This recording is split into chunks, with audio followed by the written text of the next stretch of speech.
Hey friend, welcome back to The Gentle Reset, your no judgment zone for creating a home that actually works for you. I'm Allison, ADHD home and systems coach, former occupational therapist, and mom of two, and I'm so glad you're here. If you've got paper piles already growing from back to school night, I'm right there with you. The flyers, the forms, the artwork, it's like the school's trying to test my organizing system on week one. If that sounds familiar, then this episode is for you. Let's take one simple step together today. Here's your weekly 3, a mind hack, a home hack, and a personal highlight to help your home feel lighter, more functional, and easier to maintain. I've got a whole list of small tweaks you could make, but today we're focusing on one that can make the biggest difference fast. Tackling paper clutter. You'll hear how to close one tab in your brain so paper piles stop draining your mental energy. I'll walk you through a quick paper flow system that keeps school papers, mail, and other random stacks from taking over your counters. And finally, I'll share a client story about how we turned her paper-filled office into a space that feels calm, organized, and easy to maintain. Let's jump in. Let's start with a mind hack. Most of us notice the physical clutter in our homes, but what we don't always realize is that every pile, mess, and unfinished task is like an open tab your brain is keeping track of. Even if you're not actively thinking about it, your brain is scanning. That laundry needs folding. That stack of mail needs sorting. Those toys need putting away. It's like your mental browser is running 50 tabs open all at once. And no wonder you feel drained and scattered at the same time. And if you've got ADHD in the mix, it's even more exhausting. To decrease that mental clutter, pick just one category of open tab to close. Not a whole room or your entire house, but just one mental drain that's bringing you down. That might be the overflowing clean laundry bin, the mail pile on the counter, or the snack shelf that keeps exploding. The goal, give your brain some breathing room without adding to your giant to-do list. And since back to school season is in full swing, let's narrow our focus on one category most of us are buried in right now: paper clutter. You know what I'm talking about. Permission slips, teacher notes, supply receipts, school flyers, the stuff that's already covering your counters and tables. Instead of letting it scatter and turn into doom piles, we're going to set up one clear home for each type of paper the minute it comes in your door. And that brings us to today's home hack: how to stop paper clutter from taking over in the first place, and what to do so it actually has a home instead of turning into doom piles on every surface. For me, paper clutter is one of the most overwhelming things to deal with, and I know I'm not alone. Most ADHD women I work with say the same thing. It's that I'll deal with it later category, and before you know it, the piles have multiplied. Here's the thing: papers need a system just like anything else. So before you grab a random stack and start sorting, try these strategies to make it less overwhelming. 1. Use a timer.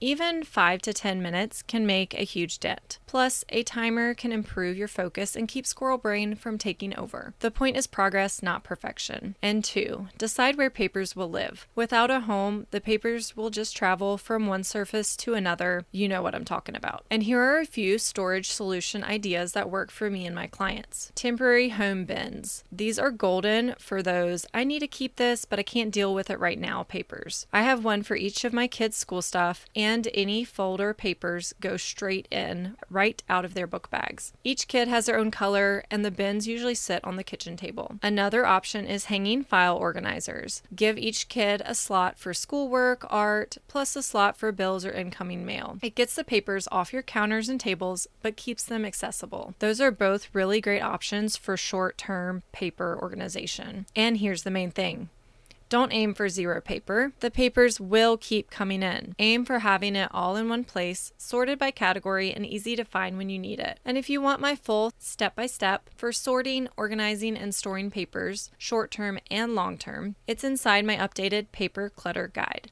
It's completely free, and it will help you get your paper clutter under control. And if you're listening in real time, the daily drop starts on Monday, August 18th. It's 10 days of ADHD-friendly offers, some free, some paid, all designed to help you create more flow and function at home. I will be sharing each day's offer in my Instagram stories, so go ahead and follow me over there at Calm Cottage Coaching. The Paper Clutter Guide is one of the freebies inside, so if you grab it now, you'll be ahead of the game. Speaking of making paper clutter manageable, let me tell you about a client who tried every system in her home office and nothing stuck. She was frustrated frustrated with papers piling up on her desk, shelves, and even on the floor. She told me she was constantly overwhelmed and could never find what she needed when she needed it. Her goal was simple. She wanted her office to feel cozy, organized, and set up for better productivity. As a teacher and business owner, she needed a straightforward system where everything had a proper place. So we tackled it together. We came up with a solid, easy-to-implement plan, and she went through the stacks, created a super simple filing system, and gave every item, especially the papers, a clear home. Now she says her office feels relaxing instead of stressful,